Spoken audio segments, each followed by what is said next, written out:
Assalamualaikum warahmatullahi wabarakatuh.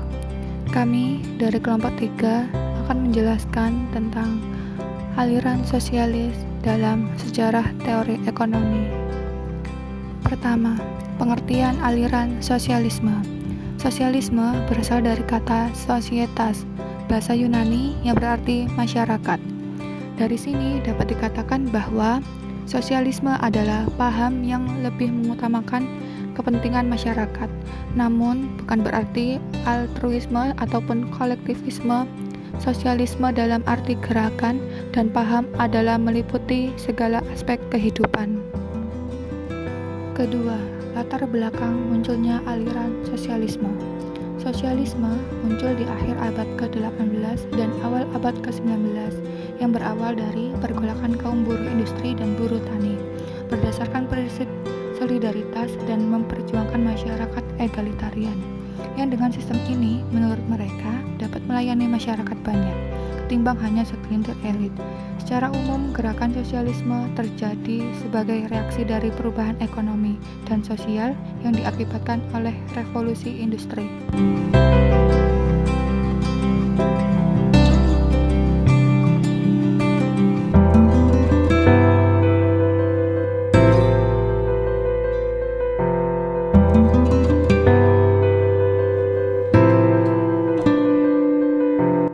Kritik yang dikemukakan oleh sosialis berhubungan dengan doktrin laissez-faire, dengan pengendalian tangan tak kentara atau invisible hand, dan intervensi pemerintah. Pemikiran yang dibahas adalah tentang teori nilai, pembagian kerja, teori kependudukan, dan the law of diminishing return, dan kritiknya. Karena asumsi bahwa negaralah yang berhak untuk mengatur kekayaan bangsa. Di Perancis, istilah sosialisme pertama kali muncul sekitar tahun 1830 ketika terdapat keinginan agar alat-alat produksi dimiliki secara bersama untuk melayani semua kebutuhan masyarakat, bukan monopoli atas kaum kapitalis. Sosialisme atau sosialisme dalam bahasa Inggris secara etimologi berasal dari bahasa Latin socios, yang berarti sahabat atau teman. Sosialis adalah penganut paham sosialisme yang mendasarkan berdiri pada cita-cita bahwa bumi beserta kekayaannya adalah milik bersama.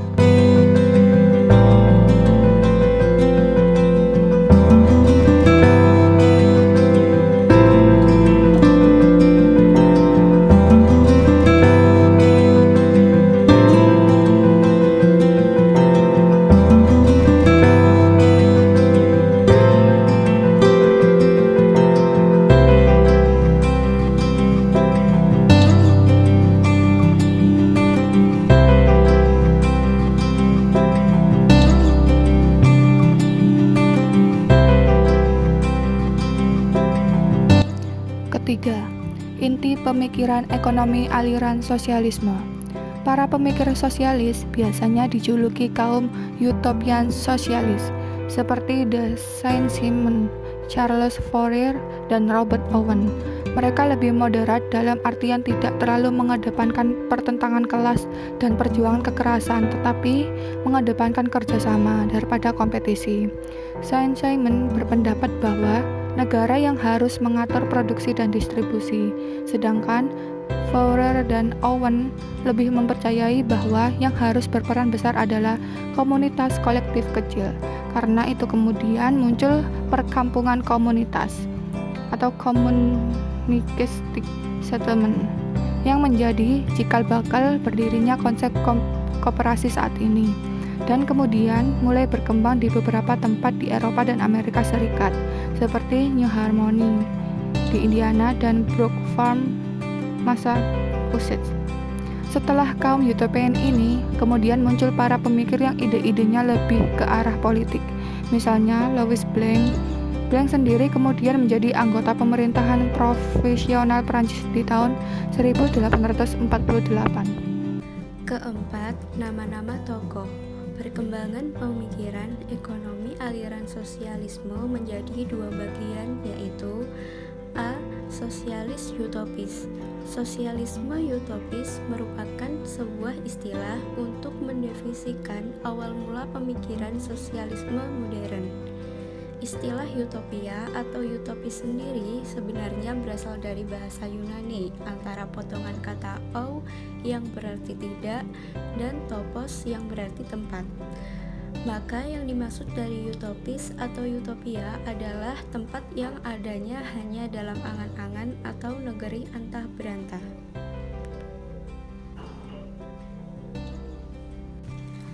Yang pertama, Comte Henri de Saint-Simon. Pada tahun 1760 sampai 1825, Comte Henri de Saint-Simon adalah tokoh sosialis yang hidup di kota Paris. Ia merupakan seorang pemikir yang sangat optimis. Ia tidak menginginkan adanya uniformitas, melainkan ia menghendaki adanya kesamaan dalam kesempatan.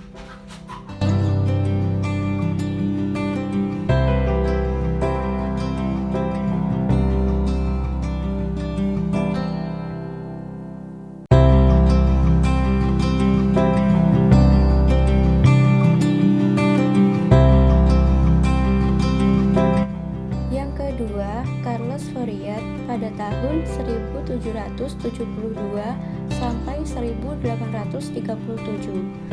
Carlos Fourier adalah filsuf Prancis dan pemikir sosialis terdahulu yang berpengaruh, yang kemudian diasosiasikan dengan sosialisme utopis. Sebagian pandangan sosial dan moralnya dianggap sebagai radikal pada masanya dan menjadi arus utama pemikiran dalam masyarakat modern. Fourier dianggap berjasa dengan mengenalkan kata feminisme pada 1837.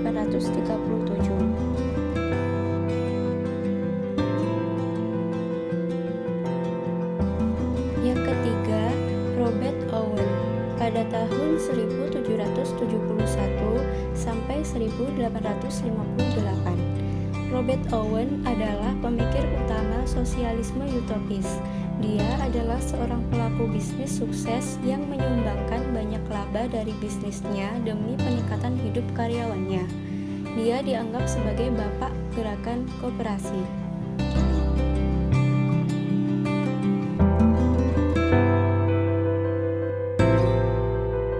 Yang keempat, Pierre Joseph Proudhon pada tahun 1809 sampai 1865.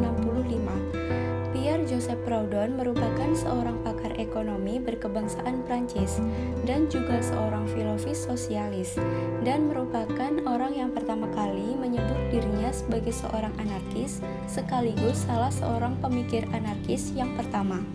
Proudhon lahir di Besançon, Prancis. Proudhon terkenal dengan pernyataan kerasnya bahwa hak milik pribadi adalah pencurian.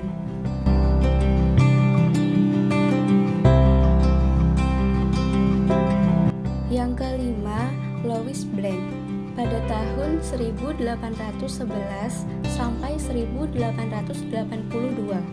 Louis Blanc adalah politisi dan sejarawan Prancis. Seorang sosialis yang menyukai reformasi, dia menuntut pembentukan koperasi untuk menjamin pekerjaan kaum miskin kota. B. Sosialis ilmiah. Kaum sosialisme ilmiah mengatakan bahwa sosialisme bukan suatu susunan masyarakat yang diangan-angankan, dihayalkan, atau dikejar-kejar. Namun, sosialisme adalah suatu sistem masyarakat yang tidak boleh, tidak tentu akan datang, sebagai tingkatan berjalanannya pergaulan hidup. Jadi, datangnya masyarakat sosialis adalah berdasarkan hukum alam. Perjalanan itu menunjukkan adanya evolusi ke arah sosialisme.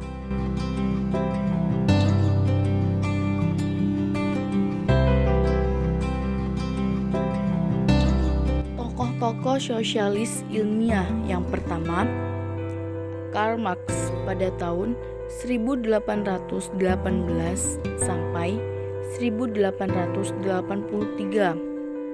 Kontribusi pemikiran ekonomi Karl Marx salah satunya dalam Kapital yang dipublikasikan pada tahun 1867. Karl Marx berusaha memperkenalkan model alternatif untuk ekonomi klasik Adam Smith. Sistem ini dimaksudkan untuk menunjukkan secara ilmiah bahwa sistem kapitalisme mengandung cacat fatal, yakni hanya menguntungkan kapitalisme dan bisnis besar dengan eksploitasi buruh, dan kapitalisme akan mengalami krisis yang pada akhirnya menghancurkan dirinya sendiri.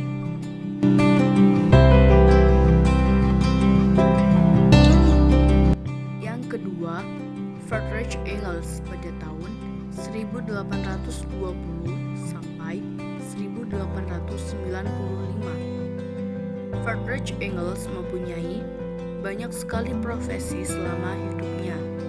Dia pernah menjadi seorang industrialis, ilmuwan sosial, penulis, teoretikus politik, ahli filsafat, dan juga bapak Marxisme. Orang-orang mungkin mengira bahwa hanya Karl Marx yang menjadi bapak Marxisme, tetapi ternyata Friedrich Engels pun adalah seorang bapak Marxisme, sama seperti Karl Marx.